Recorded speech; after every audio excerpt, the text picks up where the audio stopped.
Wie holst du das Maximum aus deinem SEO-Partner? Wie nutzt du einen Marketingdienstleister richtig? In dieser Folge lernst du aus den Erfahrungen unserer erfolgreichsten Kunden. Viel Spaß! Diese Folge basiert auf den Gemeinsamkeiten von herausragenden Ansprechpartnern auf Kundenseite. Zwei möchte ich dabei hervorheben, und zwar Linus und Lukas. Ihr wisst, wer ihr seid. Die Tipps sind aufgeteilt nach Anfangsphase bzw. Kennenlernphase und laufende Zusammenarbeit. Lass uns mit der Kennenlernphase starten. Was machen herausragende Ansprechpartner zu Beginn beim Kennenlernen eines neuen Marketingdienstleisters oder SEO-Partners? Nummer 1, Briefe zum Unternehmen, Geschäftsmodell, den überliegenden Unternehmenszielen und Rahmenbedingungen, nicht zu den Leistungen. Und was ich damit meine ist, oft ist es so, Kunden kommen mit Anforderungskatalogen und Briefings und zwingen dadurch den Partner schon in eine gewisse Richtung bzw. einen gewissen Pfad zu folgen, der vielleicht gar nicht zum Ziel führt. Und jetzt sagst du vielleicht, ja, aber der Partner kann sich ja dagegen wehren. Ja, aber es reduziert die Chance, dass er diesen Auftrag bekommt. Das heißt, ganz oft ist es so, dass dann dieser falsche Weg gegangen wird. Ich möchte euch da eine tolle Geschichte von es ist auch schon wieder 5 Jahre her. Sehr großes Unternehmen, kennt ihr alle. Damals haben wir noch gepitcht. Das gibt es bei uns jetzt nicht mehr. Und da gab es ein sehr strenges Briefing, was enthalten sein soll.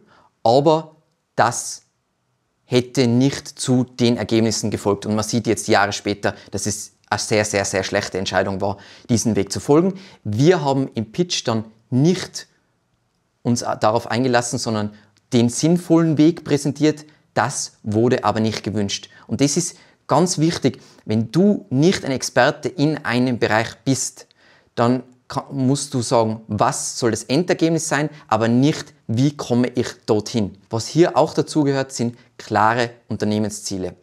Nicht Platz 1 für Keyword XY, welches ich noch nie getestet habe, auch nicht über SEO oder was auch immer, sondern ja, das habe ich mir einbildet und ich bin bereit, so viel dafür zu zahlen. Das ist kein gutes und auch nicht für dich hilfreiches Unternehmensziel. Nummer 2, stecke viel Zeit in den Recherche- und Entscheidungsprozess und dann lass erstmal los. Das Lustige dabei ist, die meisten Unternehmen machen es umgekehrt.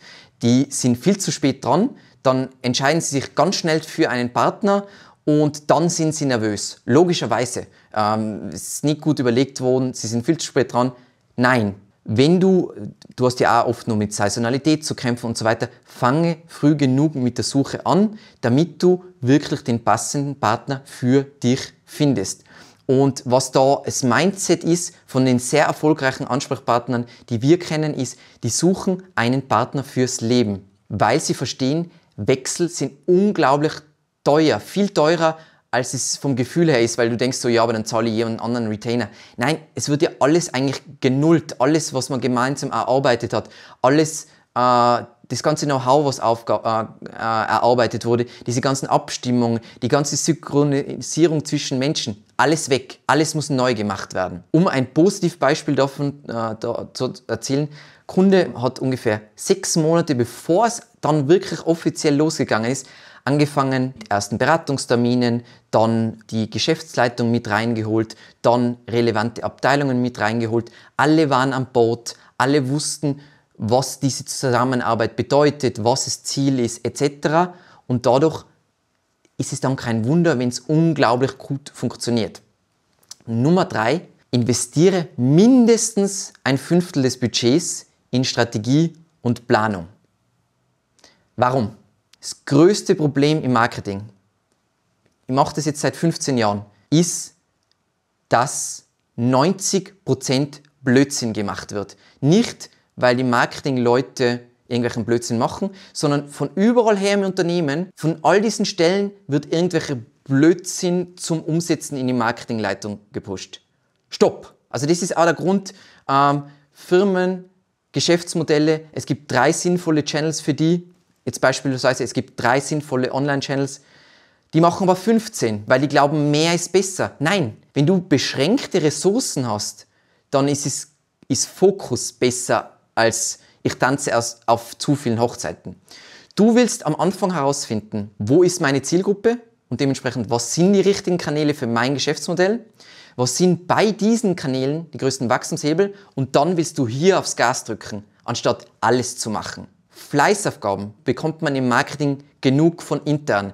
Das muss abgedreht werden. Alles andere, und wenn du jetzt sagst, ja, aber Strategie, bla bla bla, alles andere ist komplette Budgetverbrennung, abgefackelt wird das Budget. Was du haben willst, ist, und zeige ich das jetzt ganz kurz, das ist ein Beispiel von Gartner, du willst klare Ziele haben, dann Objectives, die du verfolgst und Metriken, wie du das misst und Ziele, die du dir setzt. Und was du auch brauchst, ist so etwas, wo du ganz klar die Strategie definiert hast, nämlich, okay, wir sind gerade hier, wir wollen dorthin und wie kommen wir dorthin? Wenn du das nicht hast, dann fehlt dir was. Und zwar nicht etwas Unwichtiges, sondern das zentralste Element von jeder Unternehmung. Was machen herausragende Ansprechpartner in der Zusammenarbeit?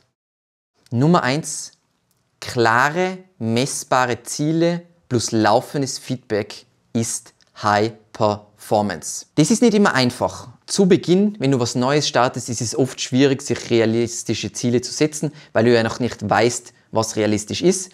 Und hier muss man sich sicher gemeinsam rantasten. Es geht auch nicht darum zu sagen, hey, 1000% mehr Leads oder ihr seid raus. Es geht bei Zielen darum, dass alle das Ziel kennen, gemeinsam darauf hinarbeiten und dann lernt man gemeinsam, war das realistisch oder nicht, haben wir Fehler gemacht, etc. etc. Es geht wirklich um offene, transparente, proaktive Kommunikation. Was da auch dazugehört oder vielleicht ganz zentral ist, sprich mit deinem Partner zeitnah an, wenn etwas nicht passt oder dir nicht gefällt.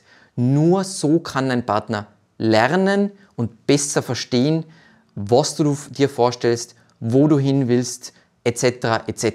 Nummer 2, hole alle relevanten Abteilungen ab und verknüpfe sie miteinander. Und das ist was, der Linus ist hier der Oberchampion. Online-Marketing, Marketing allgemein ist nicht auf die Marketingabteilung beschränkt. Wenn es dich jetzt überrascht, dann hör bei diesem Punkt besonders gut zu. Fürs Marketing relevant sind typischerweise Entwickler, Product, Sales, Brand, UX, PR.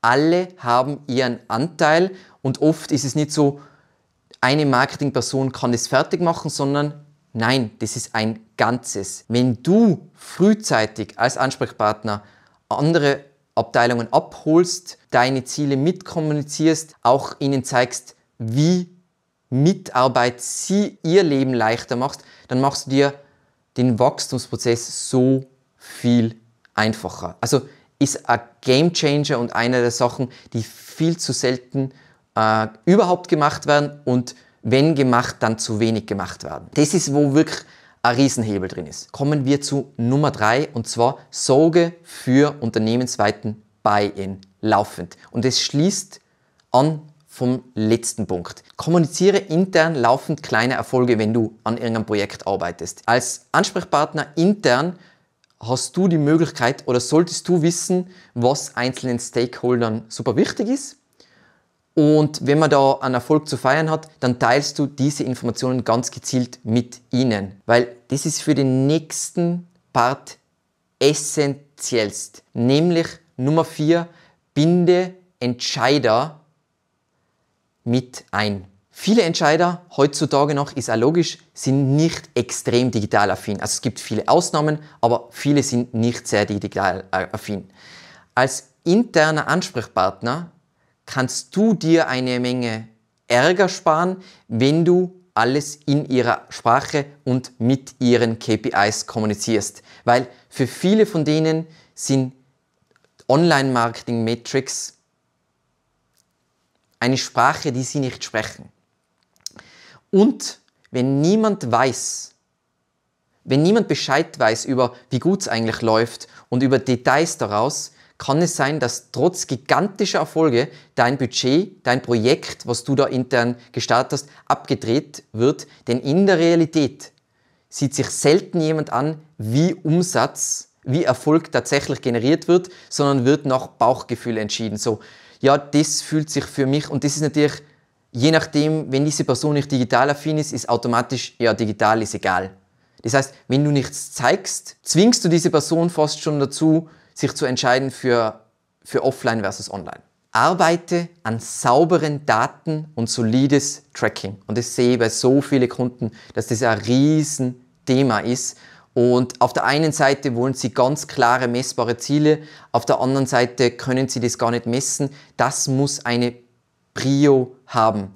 Dabei kann dir natürlich dein Marketingdienstleister, dein Partner helfen, zu einem gewissen Teil. Trotzdem werden da auch Teile intern umgesetzt werden müssen und auch priorisiert werden müssen. In diesem Kontext muss man sich auch als Marketingabteilung, als Ansprechpartner mit Attribution wirklich beschäftigen, vor allem heutzutage, wo immer weniger so 100% messbar ist, und auch verstehen, nur weil etwas nicht direkt perfekt messbar ist, heißt es nicht, dass es nicht wichtig ist. Also das beste Beispiel dafür ist Marke. Es gibt Metriken, wie man Marke messen kann, aber die sind auch mehr schlecht als recht. Aber Marke ist trotzdem das Allerwichtigste. Aber du kannst es nicht messen. Ja. Was man sich angewöhnen sollte, ist, man sollte qualitative, also klassische Zahlen als Datenpunkte verwenden, aber auch, also quantitativ habe ich jetzt hoffentlich gesagt und nicht qualitativ, also quantitative, also wirklich Zahlen und qualitative Datenpunkte, also zum Beispiel Feedback aus dem Vertrieb, um wirklich ein gesamtumfängliches Bild von Erfolg von irgendeinem Unterfangen zu haben. So. Baue intern Kapazitäten auf, sorge für Wissenstransfer in beide Richtungen und wachse mit deinem Partner. Logischerweise aus meinem Alltag heraus habe ich generell extrem viel mit anderen Dienstleistern, mit Agenturen auch zu tun etc. Nummer 1 vielleicht, teile mal das auf in die Parts. Interne Kapazitäten helfen dir, schneller zu wachsen, weil du nicht nur an die Kapazitäten gebunden bist und die Budgets extern, und die Abhängigkeit einzugrenzen. Also das schlimmste Beispiel an Abhängigkeit ist immer, du bist bei einer Agentur, die ein Custom CMS entwickelt hat, und du bist da drin gefangen, und wenn diese Agentur weg ist, musst du einen Relaunch machen. Ist das wirklich eine Partnerschaft? Nein, sie haben dich an der Leine. Und zwar vollkommen. Dann, wenn du einen guten Partner hast, verschwende ihn nicht nur als verlängerte Werkbank, wenn es jetzt ein Spezialist für ein Thema ist, die mehr vom Falschen macht und Blödsinn skaliert, sondern wenn der sich in diesem Bereich voll gut auskennt, dann hol dir von dem nicht nur Wissen operativ, sondern auch strategisches Wissen, damit du bessere Entscheidungen treffen kannst. Ein gutes Beispiel dafür ist ein Relaunch. Jeder SEO-Partner kann dir unglaubliche Insights liefern zu deinem nächsten Relaunch. Und da meine ich nicht, wir sollten Redirects einrichten, sondern der kann dir sagen, ist deine Domain-Strategie die richtige? Ist deine Website-Struktur bzw. deine Informationsarchitektur die richtige? Etc. etc. Das heißt, quetscht den nicht runter auf operativ-taktisch, sondern der kann dir so viel mehr für wirklich große Entscheidungen liefern, weil ich finde es immer ein Wunder, es gibt so viele SEO-Agenturen und ich sehe so viele schlechte Relaunches, und da meine ich nicht Redirects, das ist trivial, sondern da meine ich, bei einem Relaunch ist alles in Bewegung, da könnt ihr alles besser machen, und trotzdem relaunchen die Leute den gleichen Bullshit, den was sie immer schon gehabt haben, und machen die gleichen Fehler wieder. Damit tötest du wirklich dein Wachstumspotenzial, und das ist ganz, ganz, ganz entscheidend. Und das ist einfach das gemeinsam Wachsen. Du kannst von einem Partner so viel lernen, und dieser Partner kann von dir so viel lernen, sodass das wirklich der perfekte Partner für dein Unternehmen wird. Das braucht Zeit, und es ist nicht, nach 3 Monaten ist der Partner der perfekte Partner, weil der muss viel über dich lernen, damit er der perfekte Partner werden kann. Aber das muss das Ziel sein. Wenn du jedes Jahr deinen Partner wechselst, dann hast du entweder die falschen Partner oder du verstehst den Wert nicht, wenn du langfristig mit jemandem arbeitest, wie tief die Insights dann wirklich werden können. Vielen, vielen Dank fürs Zusehen und bis zum nächsten Mal. Ciao.